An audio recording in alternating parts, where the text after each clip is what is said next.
You're I'm on. Hey guys, good morning. Thanks for tuning in. We're about to kick off our show today.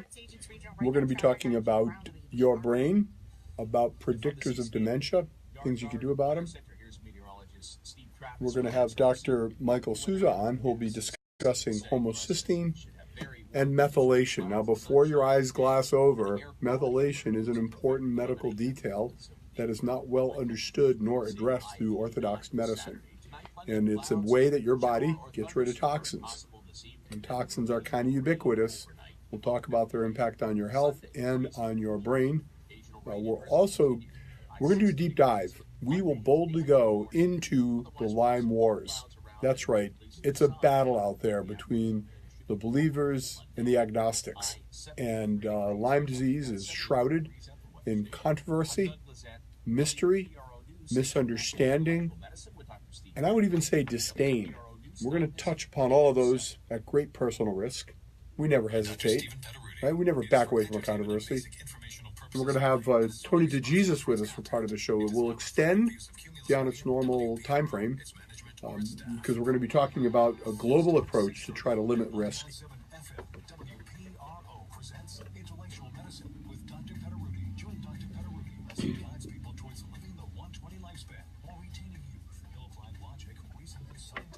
We got to talk about staying alive. We got to talk about my birthday. It must be touched upon. Really? Good morning, everybody. It's Dr. Petteruti. This is Intellectual Medicine. You're listening to WPRO, the intellectual voice of Southern New England. Can I mess with their tagline like that, Shan? Am I going to get in trouble here? I don't know. I mean, we pay them, so probably not. Right? Hey, folks, thanks for listening. Well, today we are boldly, aggressively, unabashedly, and without apology, diving into the front of the war. I'm talking about the Lyme disease war. It's a battle. It is a battle. The believers and the non-believers, the chronic Lymers and the skeptics, the orthodox medicine and their rigid box of treatment, and the thousands and tens of thousands of patients marching in misery. And we're going to discuss that, a little bit about the history. And Shen, we're going to be actually having an overlap with Tony DeJesus from Big Blue Bug, and we're going to look at Lyme disease in 360 degrees. So this is a topic that it's a hot button, and we'll discuss why. A hot button, why? Well, because orthodox medicine has figured out a paradigm of treatment that is a manner of an approach. And if you don't lock on to that approach, you're in jeopardy as a clinician. You're subject to scrutiny and censure. What it does for patients is limit choice and make it harder to acquire. Insurance companies retreat from the responsibility of caring for sick patients. Doctors disengage out of fear of, well, futility for one and personal consequence for another. So we have to talk about that, Shan. And we're going to tie it in to the right to try bill that was recently passed in Congress. And there's a common denominator here that needs to be expanded. But before we get to all that, most importantly, it was a big week. It was a big week. It passed, though. Now we move on. But my birthday didn't actually happen today. I know, it's over now. There's so many listeners out there that are really just, dying to hear about my birthday. So happy birthday to me, yes, indeed. I enjoy my birthday. It's May 24th. Keep those cards and letters coming. Thank you, Agnes. She sends me one every year. Hopefully she's listening. But in all sincerity, when you're practicing anti-aging medicine, you become your own laboratory, if you will. Now, it's not random experimentation. This is based upon research spanning now decades.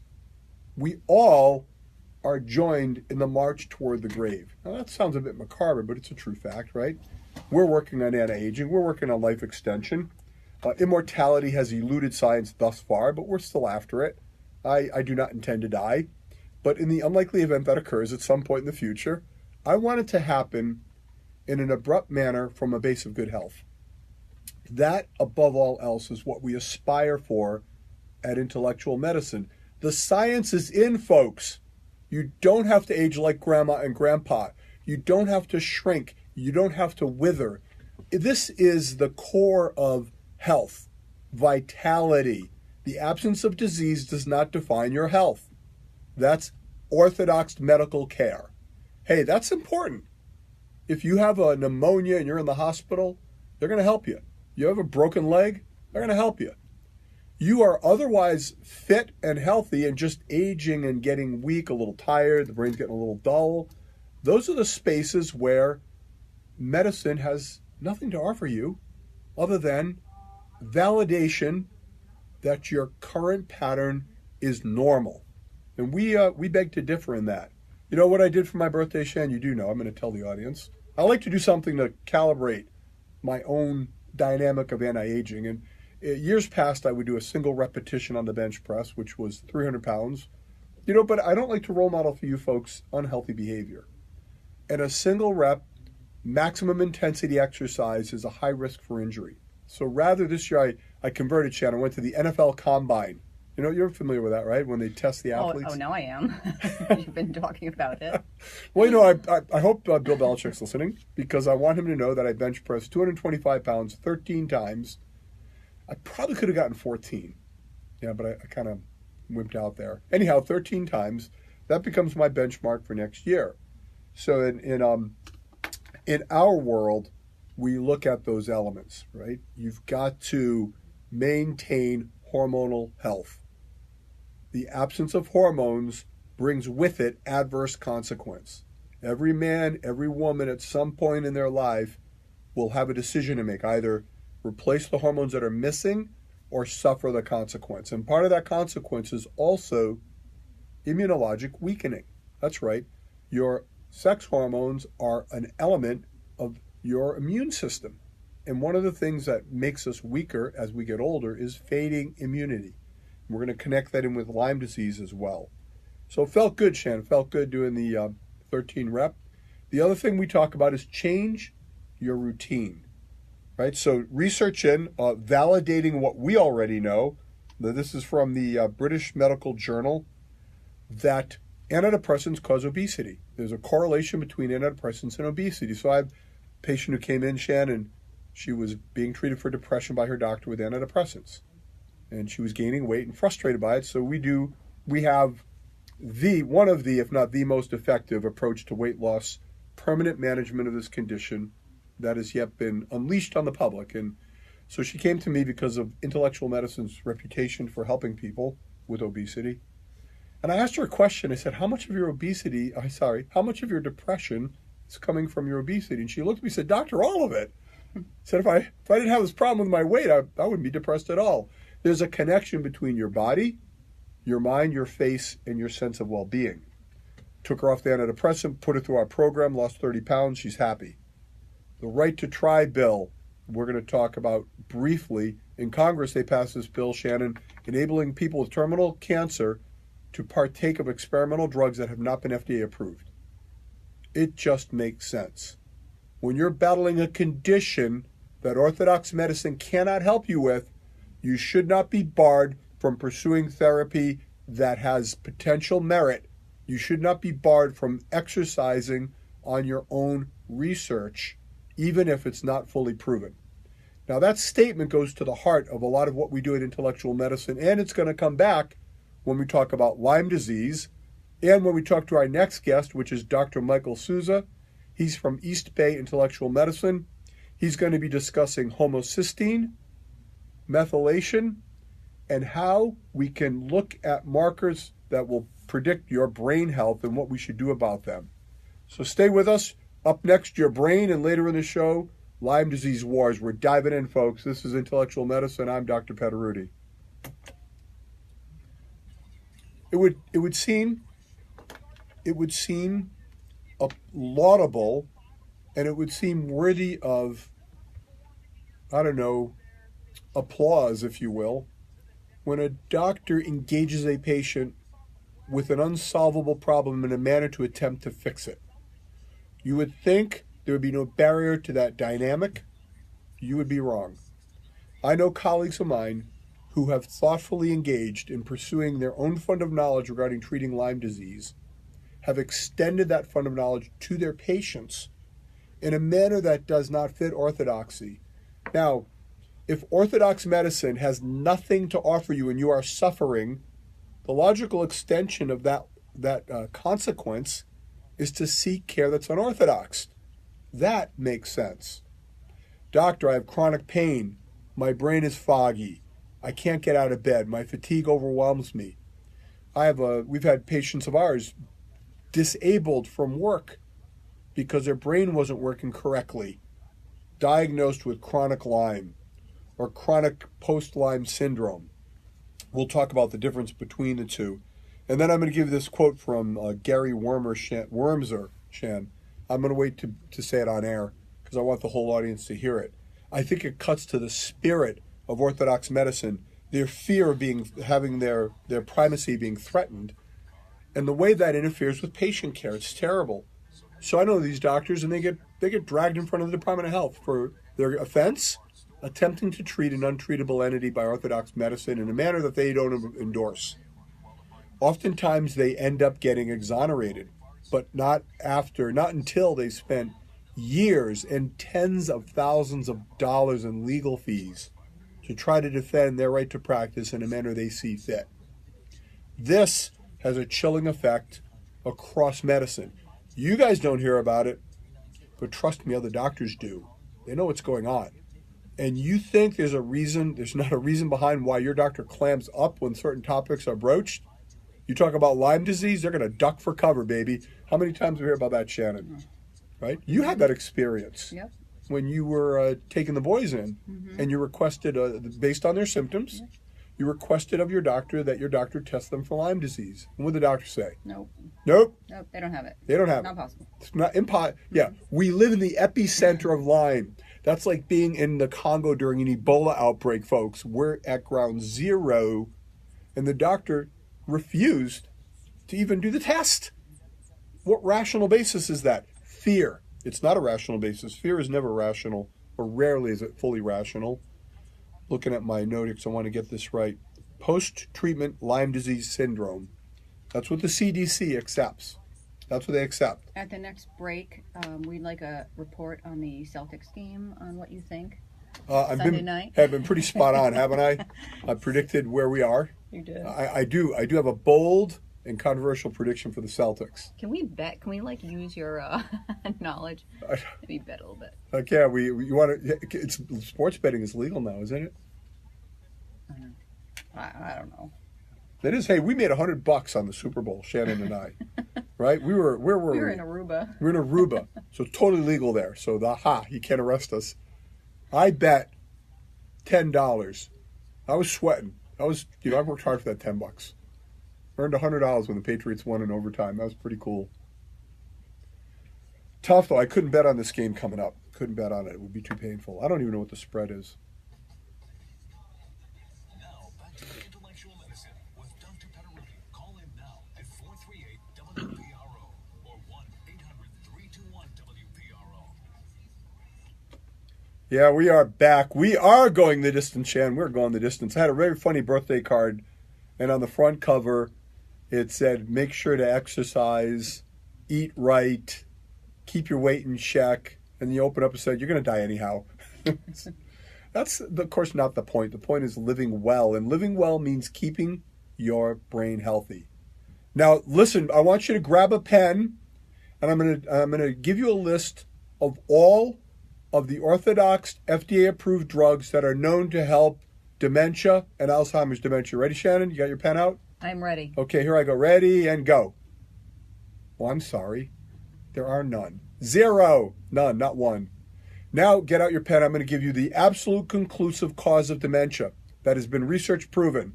You ready, Shannon? You got your pen? I'm ready. Okay, here we go. Ready? We don't know. Think about that for a moment, folks. An explosively expanding condition, dementia, right? It's awful. Dementia's awful. Anybody that's experienced it has my sympathy.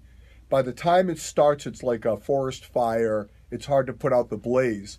Now, up next will be Dr. Michael Souza talking about some of the things that correlate with dementia. Now, we want to emphasize there is no known cure for dementia, and there is no way to absolutely predict its presence or its potential. but we all know that we're at risk. If you live to be 80, and I expect all my listeners to be 80 or more, live that long, do not disappoint me, people. I expect 80. There's a 50% probability of some degree of dementia impairment, cognitive decline. But to talk more about that and homocysteine is Dr. Michael Souza. Good morning, Michael. How are you doing today? Well, listen, it's great having you on the radio. How are things going over at East Bay Intellectual Medicine?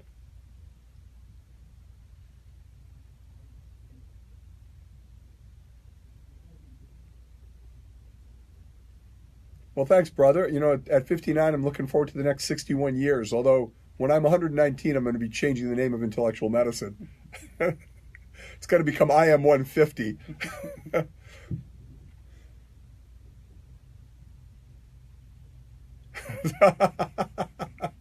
That's a little black humor, but it's true. It's sad but true. There comes a point where death comes as a relief. Hey, before we pivot into this, though, you guys are doing the special on the plasma facial there, aren't you? The 15% off on it. Now that comes along with the option of doing the $100 consultation, Shannon. Am I right about that? It does, yeah. Yeah, so before we jump into dementia, because look, you want to look your best, folks. This isn't vanity. It's not shallow. This is part of your health, right?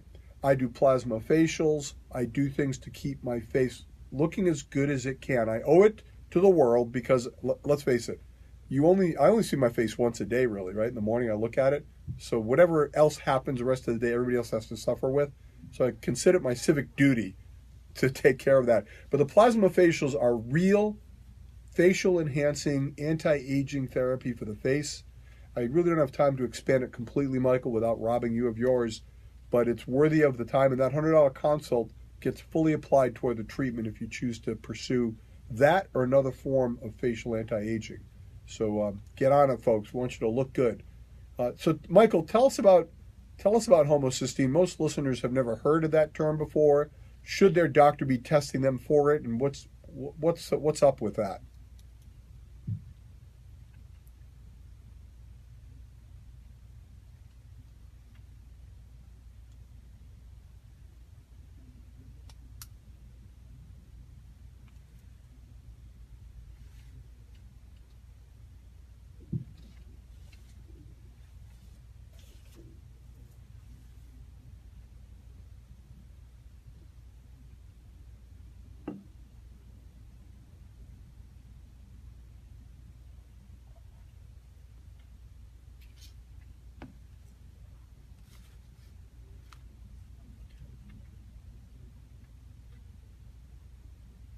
So that's right. So we know that the homocysteine, which is a blood test that the doctor can easily order, if it's elevated, it goes along with an increased risk of heart disease and also dementia. Isn't that right?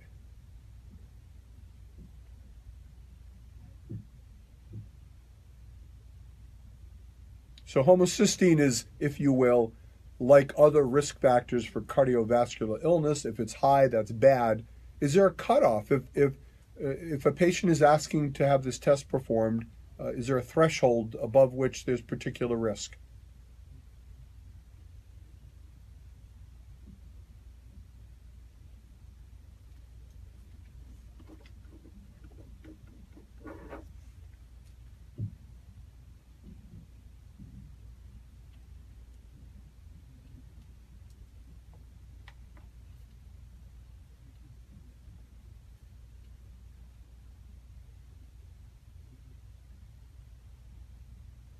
So we're talking about homocysteine, folks, and a level greater than 14 or 15 in this study, 5 times increased the incidence of dementia. Now, we want to emphasize that we still don't know the cause of dementia, but it makes sense when there's no cure to look at prevention. And the homocysteine level, that can be, well, tell us a little bit more, though, about homocysteine. How does it appear in the blood? What's its purpose in the body?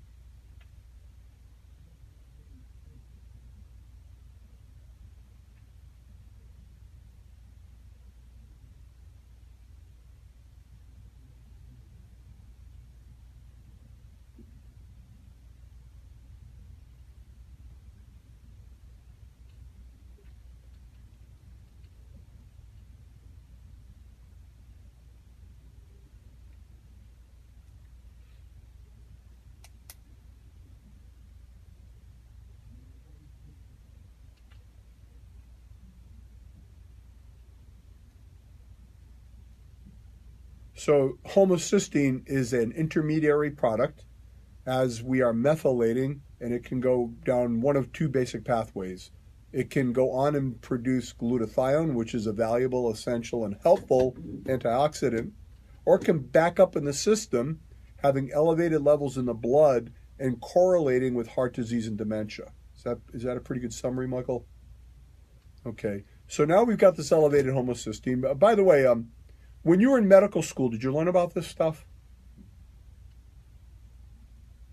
I remember the Krebs cycle where we were all sleeping in the back of the room saying, okay, when you get to the drugs, wake me up.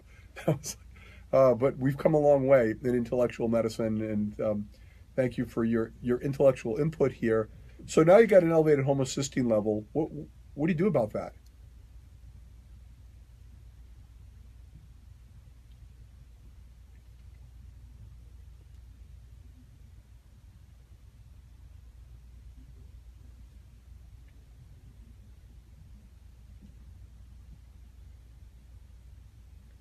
So in other words, they're waiting for the disease to happen and looking backwards. Yeah.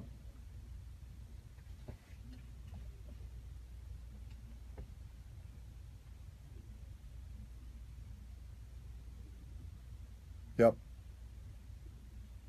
Now you have through your own research have identified a supplement that we recently brought into intellectual medicine. Michael, I want to say largely on the basis of your research and your insights, that has the promise to lower homocysteine levels.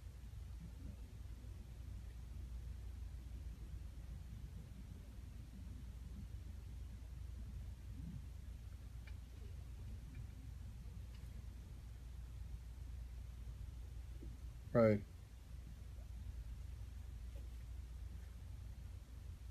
But it would be correct to say that a supplement is only one piece of the homocysteine puzzle. That is, it's an element in preserving good health. But you look at it more globally than that. You're looking at toxic heavy metals as a cause of brain degradation, as well as percent body fat, kind of bringing all those things to bear. Is that kind of tying together? Doesn't that make sense?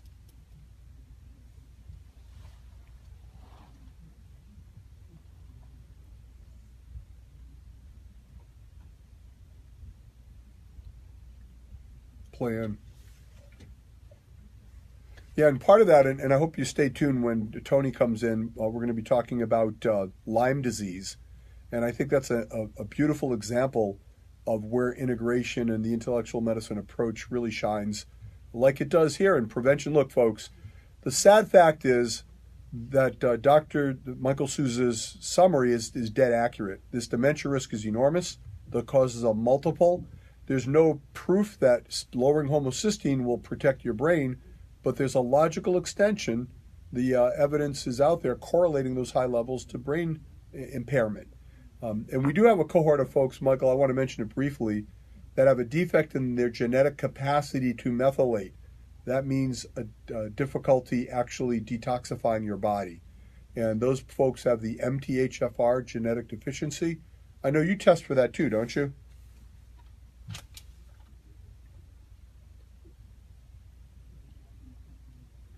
Sure. These are things that people should know about. You should ask your doctor about it, and if you're getting pushback, well, that's what we live for, helping people through the parts of medicine that are not fully understood. Well, Michael, you got any plan? I got to cut off here, Shan. I'm running out of time. But listen, Michael, have a beautiful Memorial Day weekend, and we'll have you back real soon. You bet. Up next, people, now, after the break, we're going to be talking with Tony DeJesus, and we're going to be diving into Lyme disease. But next, from the Revolution Soft Wash News Center is Doug Lizette with today's headlines. Hey, Doug. So we're going to talk about the Celtics, or about Lyme disease, or Oh, it's Celtics. Come on. okay. Big game. So, Game 7 at the Garden, the Leprechaun, the mystique, the tradition. The Celtics, they just don't lose Game 7s, but they're going to lose this one. You just do not overcome the greatest basketball player, one of all time, in a one-game scenario. Oops, I'm getting waved on. I'll explain my...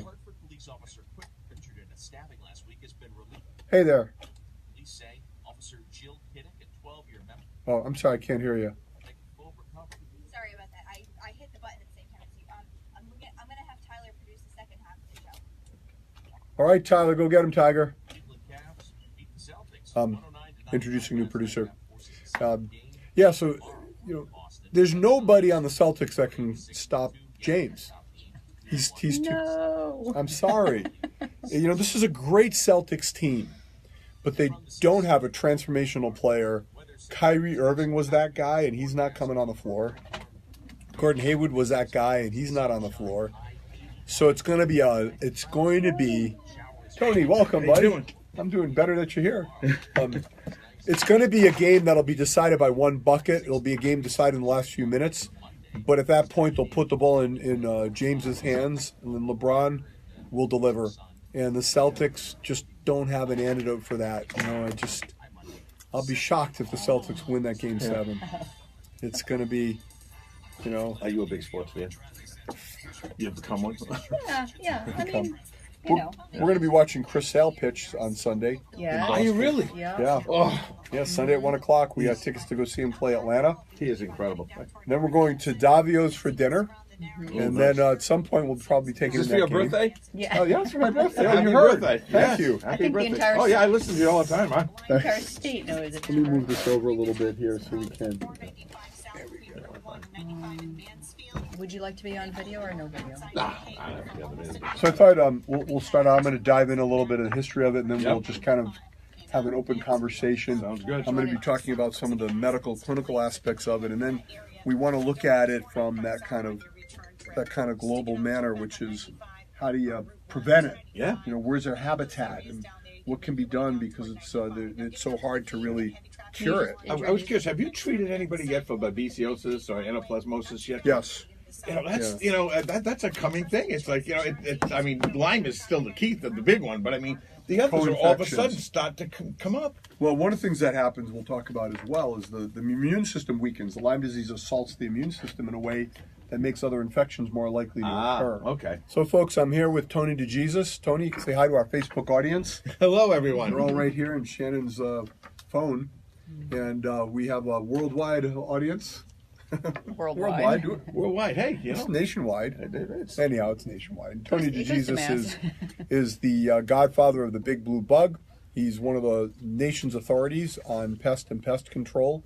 In fact, we use him in our home and in our business. And we did that even before we met the dude because his reputation was that strong.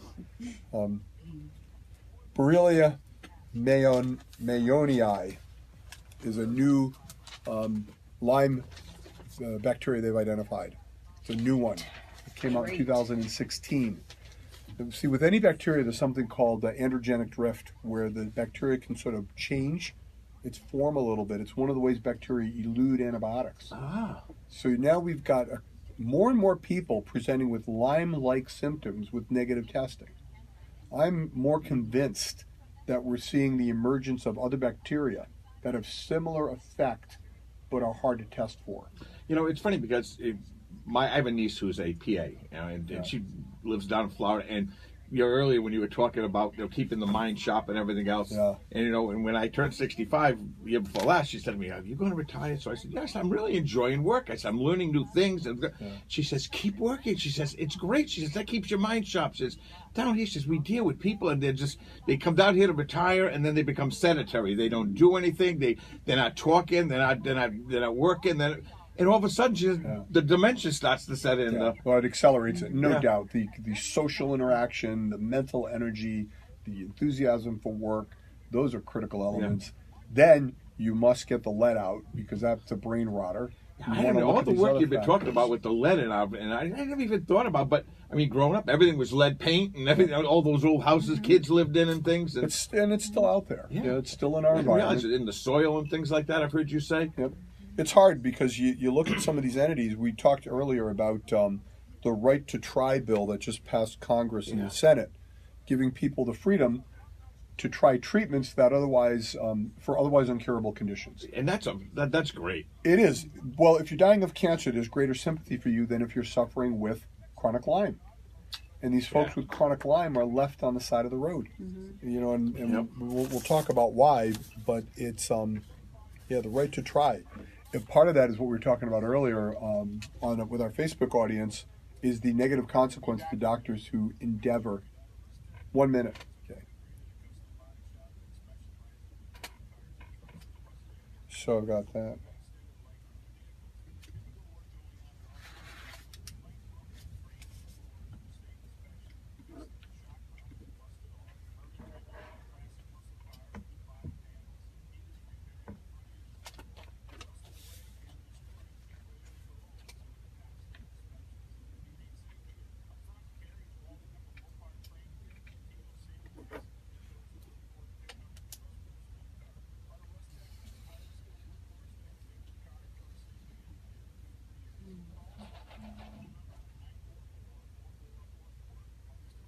I had babesiosis. You did? Yep. Shannon remembers that. How can you forget? I was near death, Oh my God. and you were utterly neglecting me. You had a cold with a cough. You had a cold with a No, we're cough. back. Intellectual medicine with Dr. Petteruti. Call in now at 438-WPRO or 1-800-321-WPRO. Hey gang, we're back. It's Dr. Steve Petteruti. This is Intellectual Medicine. And with me in studio is Tony DeJesus. Good morning, Tony, from Good Big morning. Blue Bug fame. Good morning, Doc. So what does Big Blue Bug have to do with intellectual medicine, living to be 120 years, you might ask? Well, today we are boldly diving in to what I like to call the Lyme disease wars, Tony, because war. it is an absolute war. You know, it's been said about doctors that they're like the mafia. They only kill their own. And there is a war going on between the orthodoxy of medicine Right. and the, let's call them the Lyme literate doctors, the unorthodox doctors. Right. And they take no prisoners. You know, there's a reason why orthodox medicine is afraid of Lyme. A few reasons. Number one, they don't know how to treat it when it doesn't get better with orthodox treatment. And number two, if they attempt to engage a patient, they're liable to get sanctioned. Oh. So I know colleagues of mine that have been doing things that are unorthodox, that are pursuing the evidence, their own research, and the patient's symptoms to drive them toward a cure, to a recovery.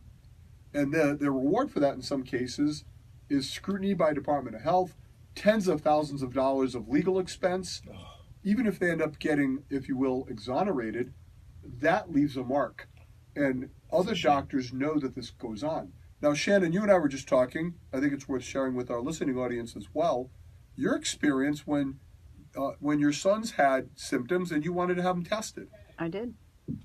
And you asked the doctor, well, tell him. I did. It was warm. It was in the summer, and they had fevers. And I said, we couldn't really figure out what was wrong. And I said, well, let's just test them for Lyme disease. And Sure. they said, no, we don't think that's what it is. And I said, well, what's the big deal? Like, it's a blood test. It's not going to hurt them. And they wouldn't do it. Yeah. And think about that, Tony. It makes no sense. No, it doesn't. And conventional medicine seems to be, they have to have something that the Blue Cross or Tufts or somebody will cover Right. before they will recommend something. And where do we get away from preventing things? I mean, isn't it better if you catch something early, like heart disease? You can send somebody for a CAT scan, or you can send somebody for some type of test, and before they have a heart attack. Well, I'll answer that question, and the answer from an insurance actuarial perspective is it's better to get the disease and react to it. It costs less money. Preventive medicine costs more money. You have to invest in your health. Right. The insurance companies are never going to do that because, number one, it costs more money than it saves. Number two, they know you're going to leave them and go to another insurance company. They'll never see the net benefit. So it's incumbent upon us to master our own health. Let me highlight this history, though, because it'll lead to the answer to that question. Lyme disease was first identified in 1975 when they noted a cluster of illnesses happening in Lyme, Connecticut, inflamed joints, muscle ache fevers, and they noted it to be seasonal. And it was in children, wasn't it mostly? Or a lot in Primarily. children, right, exactly. And it was Alan Steer, the rheumatologist, that identified it, and it was Willy Bergdorfer, the scientist, thus the bug bears his name, who isolated the bacteria Borrelia burgdorferi in 1981. Since then, we've identified this bacteria. We know that if you treat it early with a 3-week course of antibiotic, you can kill the bacteria. Early means at the first sign of symptom. Now, if you have a flu, fever, chills, sweats, and it's the summertime, in my view, that's Lyme disease till proven otherwise. Yep. You cannot wait for the test, because when you're first sick, the test is often negative. So you get the test just because it may help, but you got to treat. 80% cure. Now, what does that mean? A 20% non-cure. Where do those poor son of a guns go? Well, they drift out into the mainstream of medicine. The standard treatment is 3 weeks of oral antibiotics. If you got that treatment and you got better, good for you. If you got that treatment and you didn't get better, you're in a world of hurt. Here's a statement. This is from Gary Wormser. He's the chief of infectious disease at New York Medical College, the lead author of Infectious Disease Society of America Guidelines for Lyme Disease. And he states, and I'll quote, this is from the New Yorker magazine, right now in the published literature, there is no evidence of persistence in humans. And if there were, I would say, so what? Boy, that's nice. That's nice if you're the one with the persistence, huh? Can you imagine and this is a guy who's quoting that in a news source. Imagine what they say I'll tell you what they say behind closed doors, because I've had those conversations. These people are nuts. The doctors are quacks. Yep. Something's going on, but it's not Lyme disease. We need to stop these doctors from what they're doing. And here's what everybody agrees with. Everybody agrees with something called the post-Lyme, here it is, PTLDS, post-treatment Lyme disease syndrome. The CDC recognizes that. That means you've been treated for Lyme disease with either a positive blood test or irrefutable evidence clinically. You didn't get better, and now they acknowledge that you have the syndrome. And now, mind you, there's no treatment recommendation. They just acknowledge you have it. What about folks that never had a positive test? What about folks that don't have a distinct memory of a classic symptom? Right. Tony, if you were feeling crappy and you came to see me and I said, in the last 10 years, have you had the flu? Who remembers? Right, exactly. Who remembers? I had babesiosis, as Shannon famously remembers, and I just felt sick. Right. We just thought you had a Thank cold, God for cold your with a loving cough. nursing care. Yeah. Come on. Come on, It wasn't that bad. it's 11 o'clock at night. I'm begging for an aspirin. Barely dragged into my room.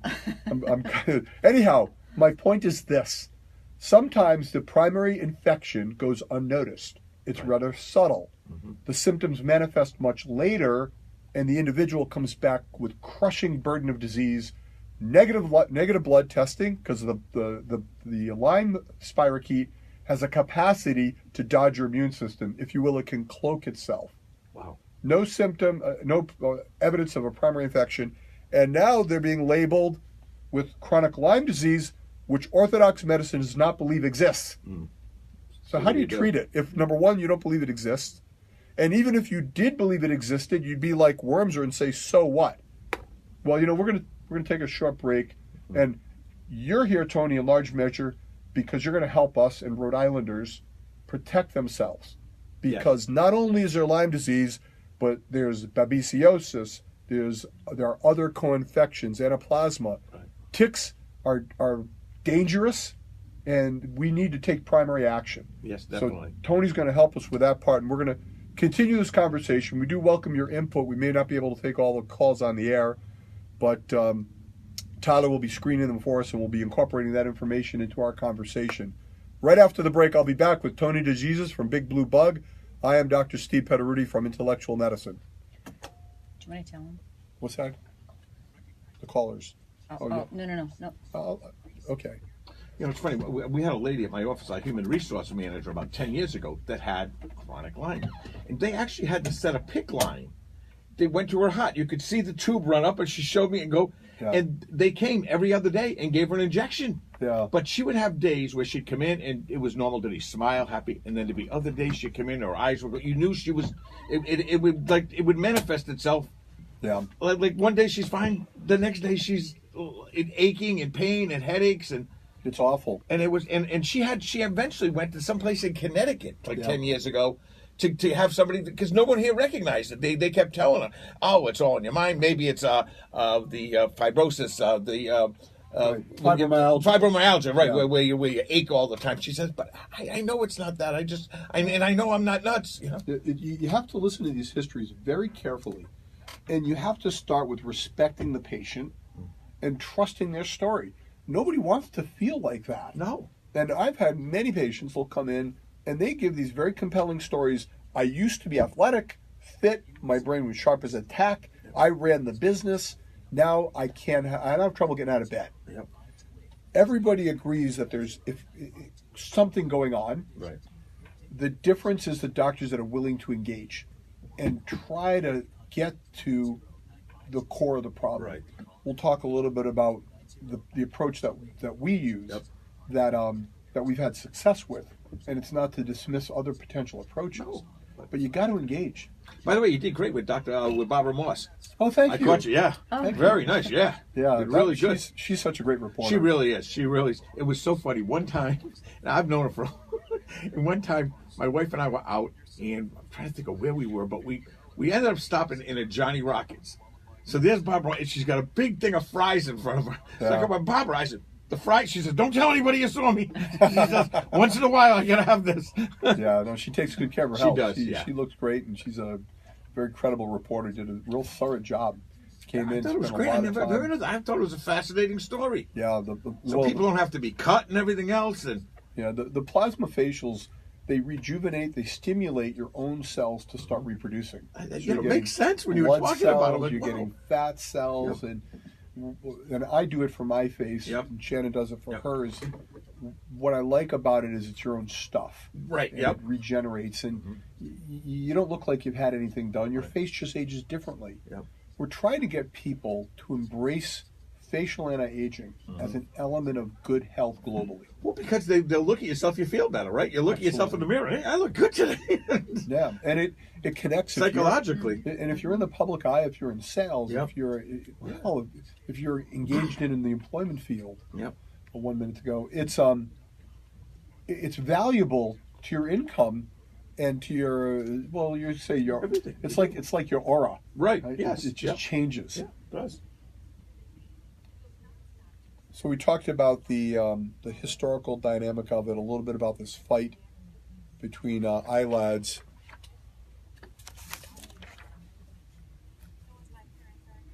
The International Lyme and Associated Diseases Society. Lee said, seems to be more ticks this year than ever before. Don't even need to go anywhere near wooded areas.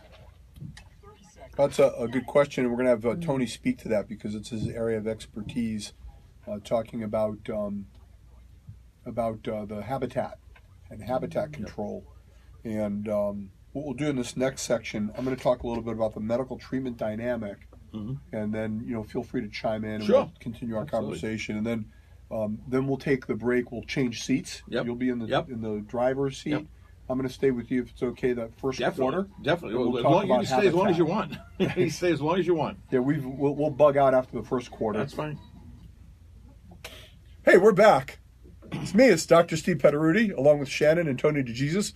We're having a lot of fun here today. Just Tony DeJesus, just really, Tony, you're becoming a Rhode Island icon. How's it feel to be called that? I don't mean to, I take it as a compliment. I really do. Well, it's meant that way. It's meant that way because you know what it is? We want more than anything else sincerity and honesty in our assessments of things. One of the reasons that we use Big Blue Bug is because they're honest when they evaluate things. One of the reasons I make recommendations and referrals to the doctors I use is because they're the ones that have the honesty to say, no, you know what? This isn't going to help you. And when it comes to Lyme disease, we need doctors and we need clinicians that are going to have the freedom to practice and the freedom to engage. Now, there's a war going on, a civil war in medicine, Yes. between the Infectious Disease Society and the group of upstarts that are part of the Association International Lyme and Associated Diseases Society, or ILADS, And these are a group of individuals that have been doing their own research, that are frustrated with orthodox medicine neglect of their condition. Yeah. And they're putting together and they're finding out information and they're sharing information across the internet. And this is absolutely driving orthodox medicine nuts. They hate it. How dare these patients who never went to medical school, who don't have an ounce of education, and how dare these doctors validate their, how shall we put it, their hypochondriacal concerns, right? There's absolutely nothing wrong with you that a psychiatrist can't. Well, listen, folks, we know there's something real going on. And what I've experienced clinically, and we have to qualify this, when it comes to intellectual medicine's approach to Lyme disease, it has not been FDA approved nor validated through the CDC. And there's a good reason for that. Because nothing's been validated through the CDC for treating Lyme. All they do is sit around and watch people be sick. That's no way to approach things. And now, we noted recently a new Lyme disease bacteria has emerged. It's called Borrelia mayonnaii, named after the Mayo Clinic, which discovered it. It's in the upper Midwest, and it causes the exact same symptoms as Borrelia burgdorferi. Now we've got two bacteria causing the symptoms. In addition, we know that the spirochete that causes Lyme disease, once it enters your body, it doesn't sit there waiting to get killed by your immune system. It hides. That it cloaks itself in what's known as a biofilm to make it resistant to your immune attack and to make the blood test, go negative. Seronegative. Now, I've heard that there are a lot, that if you get tested once and it comes back negative and you still got the symptoms, ask for a second test? Well, more third importantly, test sometimes? More importantly, sometimes a test never goes positive. Really? It never goes positive. Listen, there's a condition out there widely recognized, and this is, when I was in medical school, Tony, I was taught you treat the patient, not the lab result. Now, in mainstream rheumatology, there's a condition called rheumatoid arthritis. We've all heard about it. There's a blood test for that. The blood test is usually positive. Sometimes it's never positive. And yet, the patient still acquires a diagnosis of rheumatoid arthritis. How can that happen? It's based on symptoms. It's called seronegative rheumatoid arthritis.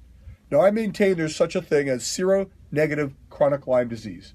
Now, what I just said would be hotly disputed, and I'd be willing to take on that debate. But in my experience and that of other doctors, when properly addressed, these patients have an opportunity for full recovery. And if neglected, they will suffer for decades. Now, what is proper treatment? We're not certain the exact path forward, people. And I give credit and honor to any doctor willing to intellectually engage. At Intellectual Medicine, we have developed our approach.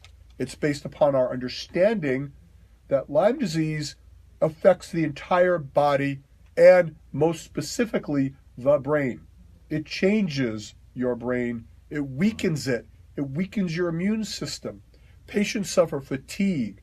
They suffer neuropathic pain, lancinating, stabbing pain in their muscles, crushing them. They look normal. You can't see anything, but they can't get out of bed. Yeah. Their brain doesn't work. They used to be top of the class, and now they can't read a book for 3 minutes before their brain fogs out. You know, and I told you about our old office administrator that she suffered chronic Lyme, and and she said she had to go to Connecticut. Now I'm going back a long time. She had to go to Connecticut to try to find somebody who would recognize her and try to treat her and help her. Yeah, and you know what? It's a sad state of medicine, and it goes deeper than this because doctors have been robbed of their freedom to practice in many ways. Because of the hierarchy of healthcare, the corporate structure that suppresses creative intellectual intervention. One of the reasons we exist is to kind of fill that void. Right. So we're looking at this multifaceted. One, the Lyme disease, in our view, can be chronically recurrent. That is, it's kind of like tuberculosis or other chronic diseases. It can go in a remission, and it can reemerge. And I've seen that before. And when it reemerges, you can't trust the test. You have to go by the symptoms. And sometimes oral antibiotics fail. And on occasion, you do need IV antibiotics, but you don't want to stay on those indefinitely. You have to rapidly move toward immune-enhancing therapy. We need treatment at Intellectual Medicine IV antibiotic if needed, oral if needed, although I would favor more IV. By the time you have chronic Lyme, it has embedded itself in the central nervous system. That's really, really hard to get at, and the oral antibiotics just don't get there. Immune support. Your immune system is weakened. We need to do things that are going to enhance your body's own immune function. That is what keeps it in check.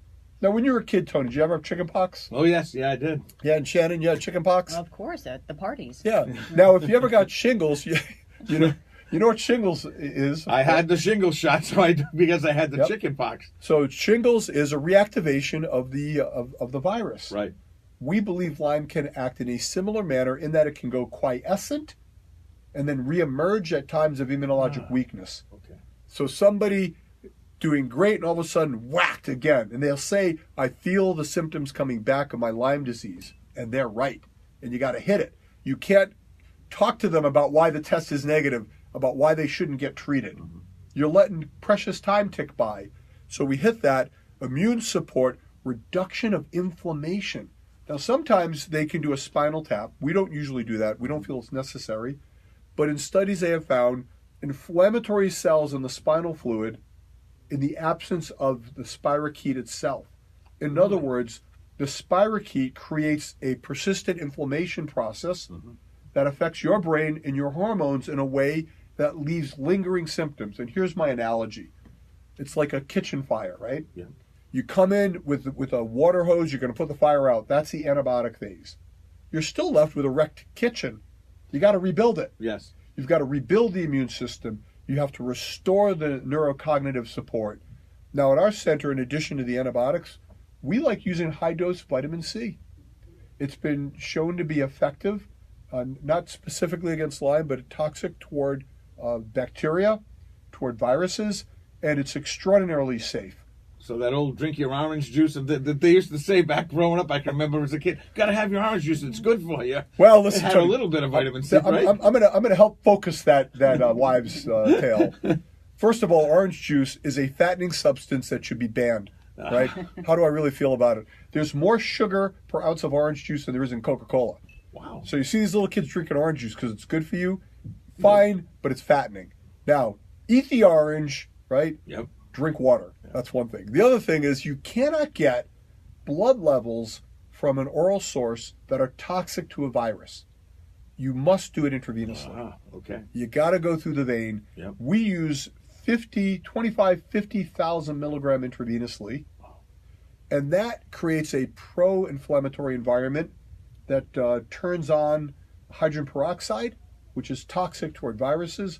We use the same thing for cancer support. We have found in studies, not we, but it's been found in studies over many decades that high-dose vitamin C is toxic toward many cancer cells. So you unleash the body's own immune power, you attack the spirochete as much as you can without using antibiotic, and you nurse them to health. Wow. Hey, stay with us, people. When we come back, Tony's going to focus on how to not get the damn disease in the first place. I'm going to stay with him as the expert in habitat modification Yes. and Definitely. treatment. We're going to talk about how to keep it from ever getting in you. Hey, I want you to live 120 youthful years, but I do not want them to be years of suffering, guys. I am Dr. Steve Petteruti with Shannon, and on behalf of Tony DeJesus, stay with us. Big Blue Bug is next, and I'm going to be with him for the part of that show. All right, guys, thanks for hanging out. Hey. It's going to be, watch the game. It's going to be exciting. It's going to be Cavs by 1 at the buzzer. It's going to be like that.